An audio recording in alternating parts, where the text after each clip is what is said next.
पाकिस्तान इन दिनों ऐसा दिखाई देता है जैसे देश नहीं बल्कि खुद अपनी ही बनाई हुई मुसीबतों की एक लाइव डॉक्यूमेंट्री दुनिया के सामने रख रहा हो, जिसमें हर सीन में अस्थिरता है, हर सीन में कलह है और हर सीन में कंगाली का नया एपिसोड देखने को मिलता है। कभी नया पाकिस्तान बनाने का सपना दिखाने वाले इमरान खान आज उसी पाकिस्तान की बदहाली के पोस्टर बॉय बने हुए हैं। अगस्त 2023 से रावलपिंडी की अडियाला जेल में बंद पूर्व प्रधानमंत्री इमरान खान को लेकर वहां जो बवाल मचा है उसे देखकर लगता है कि पाकिस्तान का राजनीति मंच अब कॉमेडी और ट्रेजेडी दोनों का ही अजीबोगरीब मिश्रण बन चुका है। एक ऐसा मिश्रण जिसमें रोना भी आता है और हंसी भी आती है। कहावत है कि जैसा बोगे वैसा फल काटोगे, वैसा ही काटोगे। पाकिस्तान तो जैसे पिछले 75 साल से राजनीतिक अस्थिरता, भ्रष्टाचार, आतंकवाद और सेना की मनमर्जी के बीज बोता आया है। अब फसल तैयार है, ऊपर से कर्ज, नीचे से भूख और बीच में सत्ता की खींचतान। इसमें इमरान खान एक परफेक्ट टॉपिंग की तरह नजर आते हैं। अलकादिर ट्रस्ट भ्रष्टाचार केस में एनएबी ने उन्हें उनकी पत्नी बुशरा बीवी संग जेल भेजा और तब से पाकिस्तान की राजनीति का पूरा ड्रामा यूनिवर्स अडियाला जेल के इर्द गिर्द घूम रहा है। इमरान खान की बहनें, वकील और पार्टी कार्यकर्ता पिछले कई दिनों से एक ही सवाल पूछ रहे हैं, इमरान खान कहां है और हमें उनसे मिलने क्यों नहीं दिया जा रहा। सोशल मीडिया पर इमरान खान की मौत की खबरें चल रही हैं तो जेल प्रशासन रोजाना बयान जारी करके सफाई दे रहा है। इमरान बिल्कुल स्वस्थ है, पूरी मेडिकल सुविधाओं में चैन से रह रहे हैं। लेकिन खैबर पख्तूनख्वा के मुख्यमंत्री सुहेल खान अफरीदी जब आज खुद जेल पहुंच गए इमरान खान से मिलने के लिए, तब उन्हें अंदर नहीं जाने दिया गया, वो भी पूरी 8वीं बार। पाकिस्तान की राजनीति में यह पहला मौका होगा जब एक मुख्यमंत्री को अपने ही देश के पूर्व प्रधानमंत्री से मिलने का समय नहीं मिला। बीते 22 दिनों से लगातार आपको याद होगा कि इमरान खान की बहन जो लगातार कह रही थी कि मुझे मेरे भाई से मिलने दिया जाए, उन्हें भी नहीं मिलने दिया गया। और याद होगा आपको कि कल उनको हिरासत में भी ले लिया गया था। और आज जब मुख्यमंत्री खैबर पख्तूनख्वा के मुख्यमंत्री जब वहां पहुंचते हैं तो उन्हें भी इमरान खान से नहीं मिलने दिया गया। सवाल ज्वलंत होता गया कि इमरान अभी जिंदा है या नहीं, क्या इमरान खान को जेल में उनकी हत्या कर दी गई है। जैसे ही ये खबर, अफवाह या फिर खबर कहिए, जैसी ही ये खबर घूमती है चारों तरफ सिर्फ और सिर्फ आक्रोश नजर आने लगता है। जेल के बाहर भारी संख्या में इमरान समर्थक जुटने लगते हैं। जेल ने उन्हें भी, और जब मुख्यमंत्री खैबर पख्तूनख्वा के पहुंचते हैं तो ये कहा जाता है जेल की तरफ से कि मिलने क्यों नहीं दिया गया, क्योंकि जेल ने उन्हें स्वाइप कार्ड इनवैलिड का स्टेटस बता दिया। इमरान की बहन 3 हफ्ते से उन्हीं का चेहरा देखने को तरस रही है। जेल प्रशासन का कहना है कि सब कुछ ठीक है, आप चिंता ना करें। अब इससे बड़ा व्यंग क्या होगा कि पूरा पाकिस्तान ही चिंता में है। पीटीआई ने सरकार को साफ चेतावनी दी है, इमरान खान की सुरक्षा और सेहत की जिम्मेदारी आपकी है, अगर कुछ हुआ तो बर्दाश्त नहीं किया जाएगा। जैसे पाकिस्तान में इस समय कोई चीज बर्दाश्त किए बिना खुलकर सामने आती वो आ रही हो, उधर सोशल मीडिया पर भी देखिए किस तरह से ट्रेंड शुरू हो गया। जैसे मैंने अभी आपको बताया कि इमरान कहां है और जवाब में सरकार और जेल प्रशासन दोनों अपना अपना कॉपी पेस्ट स्टेटमेंट जारी कर रहे हैं। वहीं दूसरी तरफ इमरान की बहनों ने जब अडियाला जेल के बाहर धरना दिया तो उन पर भी लाठीचार्ज की गई। दावा है कि उन्हें बाल पकड़कर सड़क पर घसीटा तक गया, कुछ देर हिरासत में भी रखा गया। कुछ सोचिए कि देश के पूर्व प्रधानमंत्री की बहनें सड़क पर घसीटी जा रही हैं और देश खुद को लोकतंत्र कहता है, लोकतांत्रिक देश कहता है। व्यंग भी अपने घुटने टेक दे इन तस्वीरों को देखकर। अडियाला जेल प्रशासन प्रतिदिन फिल्मी स्टाइल में बयान जारी कर रहा है। इमरान खान को कहीं ट्रांसफर नहीं किया गया, वो स्वस्थ हैं, उनकी देखभाल बढ़िया हो रही है, सारी खबरें फर्जी हैं। यानी पाकिस्तान में सच केवल उन बयानों से मिलता है जिन पर कोई विश्वास नहीं करता। सच कहें तो पाकिस्तान इस समय एक ऐसे स्टेट ऑफ माइंड में है जहां आर्थिक कंगाली, राजनीतिक बदहाली और आंतरिक अस्थिरता की मशीन एक साथ ओवर टाइम में चल रही है। ऊपर से सोशल मीडिया की अफवाहें और नेताओं की बयानबाजी। पाकिस्तान आज विश्व राजनीति का कॉमेडी शोकेस बन चुका है। और इस शो में इमरान खान वो किरदार हैं जिन्हें जेल में रखकर भी पाकिस्तान की राजनीति चैन नहीं ले पा रही है। कलह का ऐसा तूफान खड़ा हो चुका है कि लगने लगा है कि अब पाकिस्तान को सिर्फ IMF ही नहीं बल्कि मनोचिकित्सा विशेषज्ञों की भी जरूरत है। पाकिस्तान पर यह संकट कोई संयोग नहीं, ये वही फसल है जो देश ने दशकों से बोई। आज वक्त आ गया है कि पाकिस्तान अपने अतीत के बोए हुए बीजों की खरी खरी फसल काट रहा है और इस पूरे नाटक में इमरान खान सिर्फ एक चेहरा है, समस्या नहीं। समस्या है पाकिस्तान की वो व्यवस्था जो हर कुछ साल में खुद पर ही प्रहार करती हुई नजर आती है और फिर दुनिया से दया की भीख मांगती है। कहावत बिल्कुल फिट बैठती है, जैसा बोओगे वैसा ही काटोगे। और पाकिस्तान ने तो बहुत मेहनत से बोया, तो वहीं दूसरी तरफ मुनीर पर भी सवाल खड़ा होने लगा। वो भी कोई और नहीं, पाकिस्तान के पूर्व सांसद ही लगा रहे हैं कुछ आरोप। फजलुर रहमान ने एक रैली में सेना की सख्त आलोचना करते हुए कहा कि पाकिस्तान लगातार अपनी छवि और इज्जत खो रहा है। फजलुर रहमान ने सेना पर आरोप लगाया कि वो देश की लगातार बेइज्जती कर रही है और जनता को सच्चाई से वंचित रख रही है। उनका ये बयान ऐसे समय में आया जब देश पहले से ही आर्थिक मंदी, बढ़ती महंगाई, बेरोजगारी और राजनीतिक अस्थिरता से जूझ रहा है। फजलुर रहमान ने अपने भाषण में इतिहास की एक शर्मनाक घटना का जिक्र किया। 1971 की जंग, जब पाकिस्तान की सेना ने 90,000 से ज्यादा सैनिकों के साथ सरेंडर किया था। उन्होंने कहा कि यह सरेंडर एक हिंदू जनरल के सामने हुआ था और पूरे देश की इज्जत मिट्टी में मिल गई। उनके मुताबिक पाकिस्तान ने उस दिन दुनिया के सामने अपना चेहरा खो दिया और उस मानसिकता के फैसले ने आज भी देश की नीतियों और निर्णयों में साफ तौर पर असर छोड़ा है। उन्होंने यह भी कहा कि पाकिस्तान आज तक 1971 की हार से उबर नहीं पाया क्योंकि वही मानसिकता और वही ढर्रा आज भी कायम है। फजलुर रहमान ने सीधे तौर पर कहा कि सेना अपनी गलतियों को छिपाती है, जनता तक सच्चाई नहीं पहुंचाती, राजनीतिक नेताओं पर दबाव बनाती है। उनके अनुसार देश की टूटी अर्थव्यवस्था, बढ़ती महंगाई और बेरोजगारी भी सेना की ही नाकाम नीतियों का परिणाम है।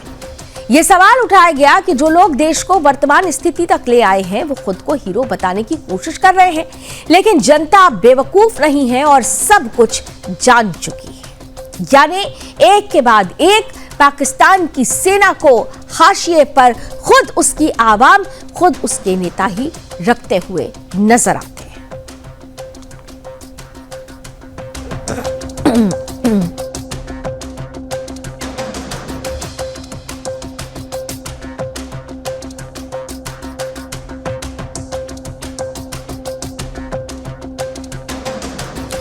और आइए आगे बढ़ते हैं, अपने देश की बात करते हैं। दिल्ली के लालकोट के पास 10 नवंबर को हुए धमाके के मामले की जांच लगातार आगे बढ़ती जा रही है।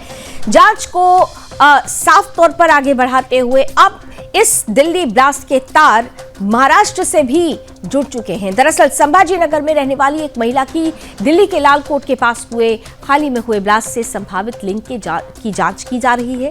पुलिस ये बता रही है कि महिला एक IAS ऑफिसर की नकली पहचान के साथ यहां रह रही थी। उसके पाकिस्तानी सेना और अफगानिस्तान के लोगों से भी लिंक निकले हैं। पुलिस ने संदिग्ध महिला को गिरफ्तार कर लिया है। जिस दौरान महिला की गिरफ्तारी हुई वो एक लग्जरी होटल में रुकी हुई थी। पुलिस ने दावा किया कि महिला ने खुद का नाम कल्पना भागवत बताया। वो 10 नवंबर को दिल्ली में मौजूद थी जब लालकोट के पास धमाका हुआ। पुलिस ने बताया कि वो महिला पिछले 6 महीने से होटल में रह रही थी, लेकिन ब्लास्ट के दौरान वो दिल्ली में मौजूद थी। न्यायालय से महिला की रिमांड मांगते ही पुलिस ने कहा कि जांच के दौरान इस बात पर फोकस किया जा रहा है कि क्या महिला नेशनल सिक्योरिटी के लिए खतरा है। वहीं इस दौरान दिल्ली ब्लास्ट केस से उसके संभावित लिंक की पूरी तरह से जांच की जाएगी। महिला की गिरफ्तारी के बाद पुलिस ने होटल की तलाशी ली। पुलिस ने पाया कि उस महिला के पास से 2017 का एक नकली IAS अपॉइंटमेंट लेटर था और उसके आधार कार्ड में भी कुछ गड़बड़ियां पाई गई थी। सूत्र ये कह रहे हैं कि प्रारंभिक जांच में पाया गया कि महिला का बैंक अकाउंट, जिसमें उसके पुरुष मित्र अशरफ खलील और उसके भाई आवेद खलील के बैंक खाते से बड़ी रकम ट्रांसफर की गई थी। महिला का बॉयफ्रेंड पाकिस्तान का है तो वहीं उसका भाई अफगानिस्तान में रहता है। यानी पाकिस्तान और अफगानिस्तान दोनों से उसके लिंक जुड़ते हुए यहां नजर आते हैं। पुलिस ने बताया कि महिला जिस होटल में रुकी थी उसके कमरे में 19 करोड़ रुपए का एक चेक और 6 लाख रुपए का एक और चेक मिला है। पुलिस ने कोर्ट में यह भी बताया कि महिला के पास 10 इंटरनेशनल फोन नंबर थे, जिनमें से कुछ अफगानिस्तान और पेशावर के थे। पुलिस ने कोर्ट में बताया कि महिला के पास से पाकिस्तान आर्मी के अधिकारियों के नंबर भी मिले, जिसमें पेशावर आर्मी कैंटोनमेंट बोर्ड और अफगानिस्तान दूतावास के नंबर शामिल हैं। गौर करने वाली बात यह है कि 10 नवंबर की शाम को दिल्ली के लाल कोर्ट के पास एक I-20 कार में ब्लास्ट हो गया था और इस आतंकी हमले में 15 लोगों की जान गई थी। इस मामले में मुख्य आरोपियों की पहचान मुजम्मिल, डॉक्टर आदिल अहमद, उसके भाई मुजफ्फर अहमद राथर के रूप में हुई। ये आरोपी अल फलाह यूनिवर्सिटी में काम करने वाले कश्मीरी डॉक्टर थे और वहीं हमले को अंजाम देने वाला कश्मीरी डॉक्टर उमर उन नबी ही कार चला रहा था। दूसरी तरफ फरीदाबाद के अल फलाह यूनिवर्सिटी के आतंकी डॉक्टर मुजम्मिल के 2 और ठिकानों का खुलासा हुआ है। उसने पूर्व सरपंच से 3 बेडरूम वाला मकान किराए पर ले रखा था। उसने कश्मीरी फल रखने के नाम पर यह कमरा लिया था। वो डॉक्टर शाहीन के साथ आया हुआ था और यह भी खुलासा हुआ है कि उसने कुछ वक्त तक यूनिवर्सिटी से महज 4 किलोमीटर दूर खेत में विस्फोटक पदार्थ छिपा रखा था। दिल्ली ब्लास्ट के आतंकी मॉड्यूल की जांच कर रही नेशनल इन्वेस्टिगेशन एजेंसी यानी NIA ने ये 2 बड़े खुलासे किए हैं। जानकारी के अनुसार अल फलाह यूनिवर्सिटी के गिरफ्तार सर्जन डॉक्टर मुजम्मिल शकील ने हरियाणा में फरीदाबाद, फतेहपुर तगा और धौंज में ही नहीं बल्कि खोरी जमालपुर गांव में भी एक ठिकाना किराए पर ले रखा था। उसने पूर्व सरपंच जुम्मा का 3 बेडरूम किचन हॉल वाला मकान ये कहकर किराए पर लिया था कि कश्मीरी फलों का व्यापार करेंगे।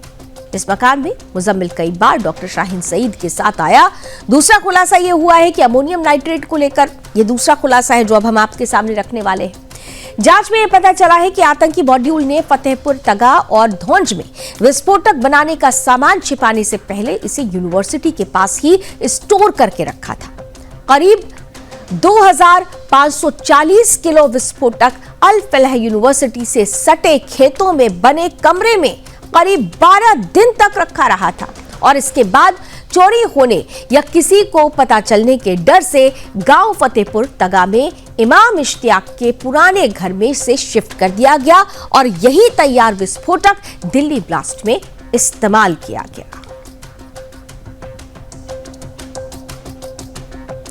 तो जांच आगे बढ़ रही है। हर रोज नई कड़ी, नए पन्ने, नए किरदार सामने आ रहे हैं और ये बता रहा है कि ये जांच जिस तरह से तेजी से आगे बढ़ रही है, बहुत जल्द हम इसके उस मास्टरमाइंड तक भी पहुंचेंगे, उस आतंकी आका तक भी पहुंचेंगे जिसके शैतानी दिमाग में भारत को दहलाने की पूरी स्क्रिप्ट लिखी गई थी। जनमत की कड़ी को आगे बढ़ाते हैं और बात करते हैं एक ऐसे चेहरे की जिसने पिछले कुछ वर्षों में राजनीति में अपनी बड़ी छाप छोड़ी है।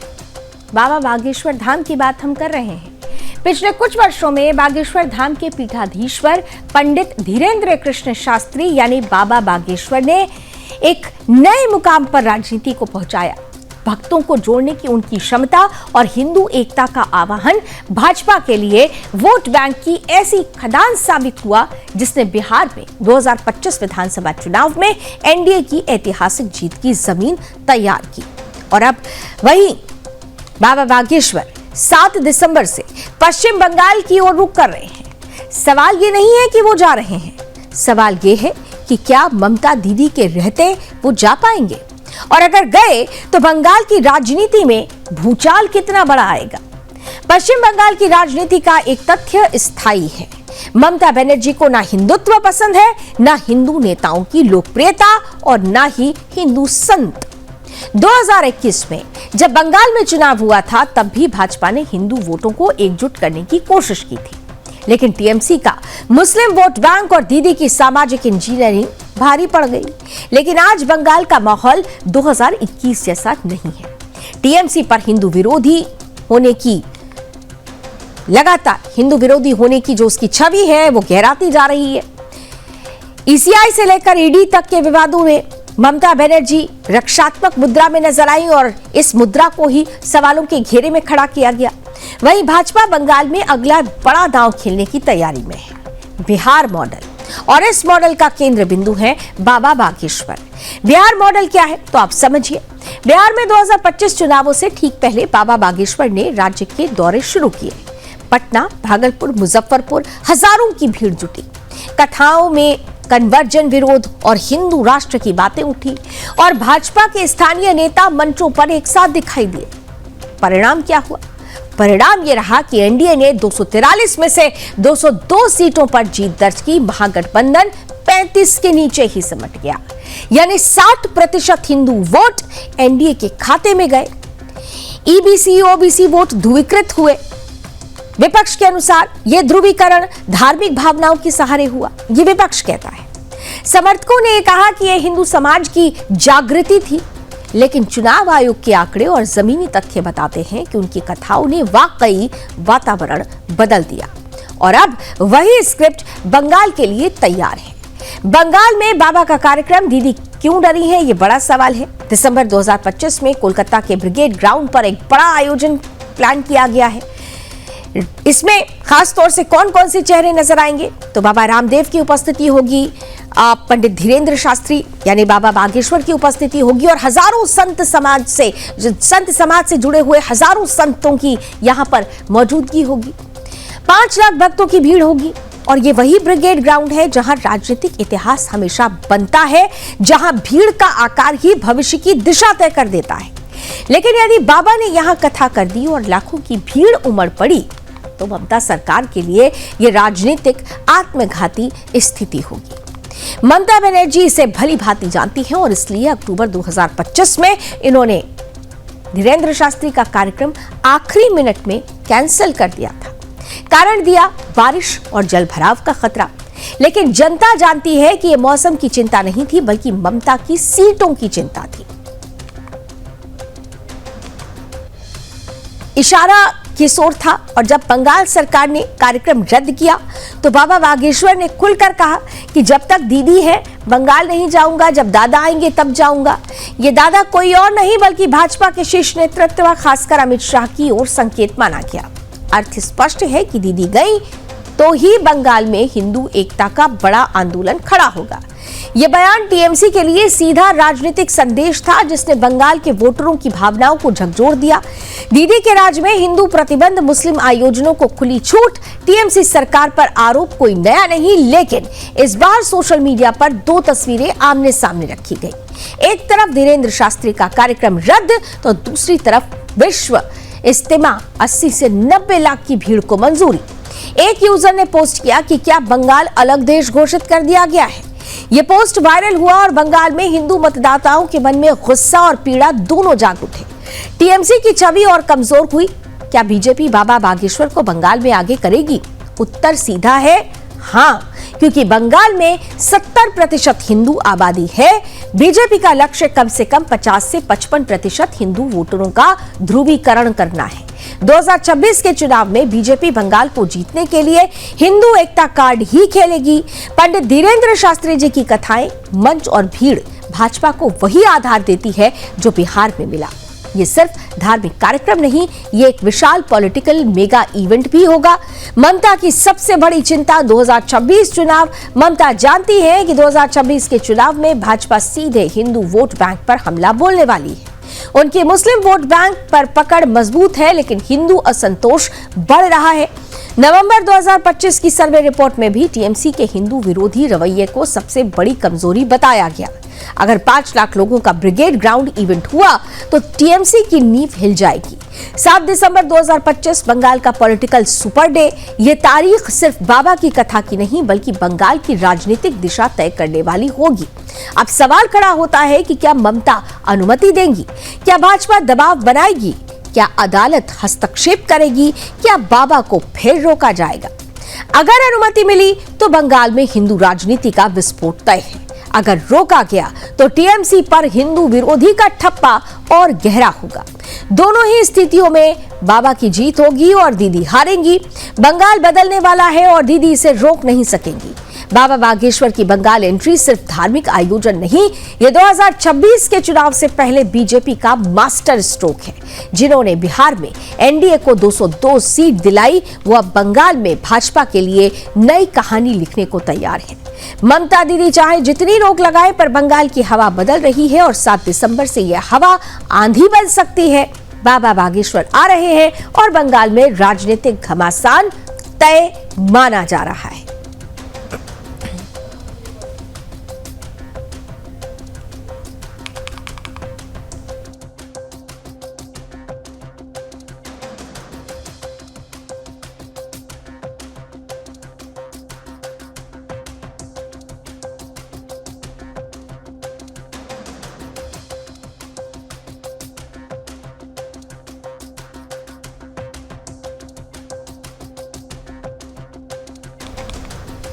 तो बंगाल की राजनीति क्या होगी, इस पर हमारी नजर बनी रहेगी। लेकिन इन सब के बीच, क्योंकि कार्यक्रम का आखिरी पड़ाव यानी आज की गुड न्यूज की बारी है, तो आइए सीधे आपको गुड न्यूज की तरफ लिए चलते हैं। गुड न्यूज आज की बहुत खास है। चाणक्य डिफेंस डायलॉग 2025 का उद्घाटन आज मानेकशॉ सेंटर न्यू दिल्ली में हो चुका है। 2 दिवसीय ये आयोजन है। बदलते वैश्विक सुरक्षा परिदृश्य में भारत के रक्षा परिवर्तन पर गहन विमर्श के उद्देश्य से यह आयोजित किया गया है। कार्यक्रम में रणनीतिक विशेषज्ञों, राजनयिकों, विद्वानों, सैन्य नेतृत्व, शोधकर्ताओं और छात्रों ने बड़ी संख्या में भाग लिया। कार्यक्रम की शोभा बढ़ाई। भारत के राष्ट्रपति और आर्म फोर्सेस की सुप्रीम कमांडर यानी राष्ट्रपति श्रीमती द्रौपदी मुर्मू जी की उपस्थिति में ये कार्यक्रम आगे बढ़ा और इसके अलावा कई देशों के उच्च स्तरीय राजनयिक, पूर्व सेना प्रमुख, वरिष्ठ सैन्य अधिकारी और शिक्षा, उद्योग और मीडिया जगत के प्रतिनिधि भी शामिल हुए। COS general Upendra, chief of defence staff की अगर बात की जाए तो खासतौर से जो सेना मुख्य अधिकारियों की तरफ से भी अपनी अपनी बातें रखी गई है। और सेना प्रमुख उपेंद्र द्विवेदी की हम बात करेंगे, जिन्होंने अपने संबोधन में वैश्विक सुरक्षा परिस्थितियों में हो रहे बड़े बदलावों पर प्रकाश डाला। उन्होंने कहा कि विश्व व्यवस्था अब जिस तरह से आगे बढ़ रही है, द्विध्रुवीयता की तरफ बढ़ रही है, खंडित और अनिश्चित बहुध्रुवीय स्थिति में प्रवेश कर चुकी है। विश्व भर में 50 से अधिक सक्रिय संघर्षों का उल्लेख करते हुए उन्होंने कहा कि मौजूदा दौर को जिस तरह से सामने दिखा जा रहा है, जो टर्बुलेंट कहना वास्तव में सही होगा। इसको उन्होंने प्रधानमंत्री के 5S विजन, सम्मान, संबंध, सहयोग, समृद्धि और सुरक्षा का भी जिक्र किया। कहा कि भारतीय सेना का परिवर्तन इसी व्यापक 5S दृष्टिकोण पर आधारित है। उन्होंने विश्वास व्यक्त किया कि 2 दिवसीय ये संवाद आर्मी के फ्यूचर और फोर्स डिजाइन को और राष्ट्रीय सुरक्षा के ढांचे को सुदृढ़ करने वाले मजबूत सुझाव के रूप में सामने आएगा। डिफेंस सेक्रेटरी राजेश कुमार सिंह ने अपने वक्तव्य में वर्ष 2025 को मिनिस्ट्री ऑफ डिफेंस का ईयर ऑफ रिफॉर्म बताया है। उन्होंने कहा कि विकसित भारत 2047 के लक्ष्य में रक्षा क्षेत्र को सेल्फ रिलायंस सबसे मजबूत स्तंभ है। उन्होंने ये भी जानकारी दी कि अब खास तौर से जो घरेलू उद्योग के लिए आरक्षित किया गया जो 75% है, जिसमें निजी क्षेत्र को भी महत्वपूर्ण भागीदारी मिलना तय हो चुका है। जिस तरीके से भारत लगातार नए इनोवेशन कर रहा है, आत्मनिर्भर भारत और स्वदेशी की ताकत को बढ़ा रहा है, वो दुनिया के सामने भारत की नई छवि को प्रस्तुत कर रहा है। घरेलू डिफेंस स्पेंडिंग का GDP पर मजबूत मल्टीप्लायर इफेक्ट हो रहा है और भारत का डिफेंस प्रोडक्शन और एक्सपोर्ट्स लगातार तेजी से बढ़ रहा है और यही बदलाव ही भारत की नई ताकत बनती जा रही है।